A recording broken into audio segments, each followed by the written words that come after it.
पूरी करता काल हमारे साथ। अब भक्ति तो ये दास कराएगा आपको भगवान की दी हुई। जो सौभाग्यशाली और अच्छी तरह ज्ञान को समझेंगे वो तो सतलोक चले जाएंगे।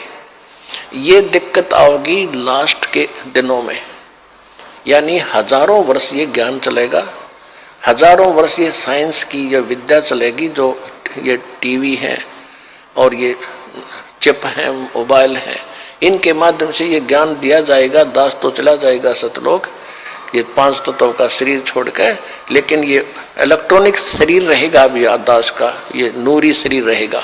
टीवी पर चला करेगा, नाम दिया करेंगे, नाम चलेगा। ऐसे तो फिर सारा नाम भी टीवी सीडी से दिया जाएगा, दास के जाने के बाद व्यवस्था की जाएगी। लेकिन फिर लास्ट में ये विज्ञान भी खत्म हो जाएगी, ये ज्ञान ज्ञान रह जाएगा। तो ये ज्ञान कुछ दिनों तक चला करता है।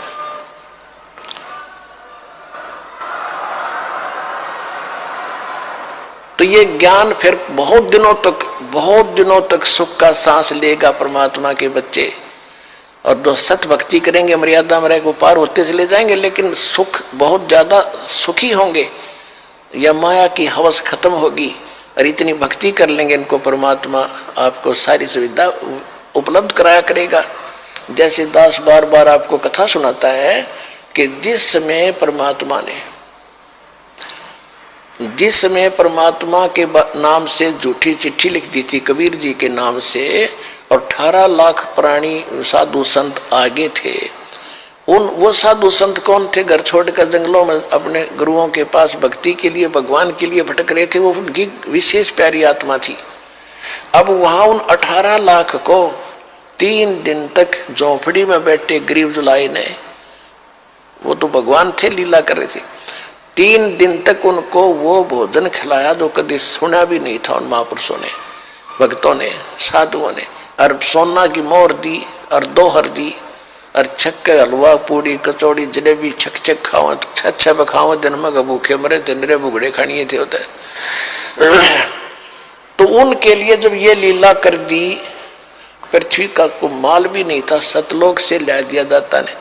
तो आने वाले समय में जैसे जनसंख्या बढ़ रही है, 100 वर्ष के बाद क्या खाएंगे ये, अगर ये माहौल नहीं बदलाते? फिर भगवान व्यवस्था करेगा। आपके घर में 2 दाने होंगे, तड़के भरा पाओगा मटका, पिप्पा भरा पाओगा आटेगा, इस तरह कर देगा दाता आपके लिए। लेकिन भक्ति करवाने के लिए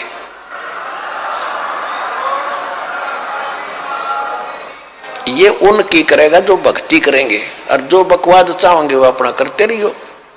ठीक है, जैसा भक्ति भजन करेंगे उनका लाभ मिल जाएगा, लेकिन वो उसमें से खड़ी रह जाएंगे। देखो कितनी बढ़िया धोखा होता हमारे साथ। अब जो इस भक्ति को करके और पार हुए नहीं, देख कितना बड़ा बखेड़ा होगा उनकी जान में। कोई तो जाएगा, जैसे पूरी साधना करते हो आप, प्रथम मंत्र में गणेश जी का, विष्णु जी, लक्ष्मी का, ब्रह्मा जी, सावित्री जी का, शंकर भगवान, पार्वती का, दुर्गा जी के, ये सब नाम जाप करते हो। जो पार नहीं हुए, फिर ये आप अपने इस पुण्य की कमाई इनके लोकों में जाकर बहुत अच्छी सुविधाएं प्राप्त करके वहाँ ठाठ से देवता बनकर रहोगे। लेकिन बैंक बैलेंस भक्ति का आपका खत्म होगा। जब वहाँ से खत्म हो गए, फिर ओम नाम का जाप जो सतनाम के साथ आपने जाप किया वो ब्रह्म का बन जाता है। फिर ब्रह्मलोक में जाओगे, ब्रह्मलोक में हजारों युगों तक रहोगे, इतनी गजब की कमाई हो जाएगी आपकी। ब्रह्मलोक में जब पूंजी खत्म हो जाएगी, फिर आपको पृथ्वी पर पटकेंगे, पृथ्वी पर राजा बन जाओगे, कुछ सिद्ध बन जाते हैं जैसे गोरखनाथ जैसे, और फिर दुनिया में प्रसिद्ध हो जाते हैं। कर्म बिगड़ते बिगड़ते ऐसे बिगड़ जाएंगे, फिर गधे बन जाएंगे। और फिर कभी इसी युग में, ये प्राइम टाइम जो चल रहा है, 5505 वर्ष को युग बीत चुका है, उसके बाद ही दाव लगेगा। तो इस करके सावधान रहना इस भक्ति मार्ग में, विचलित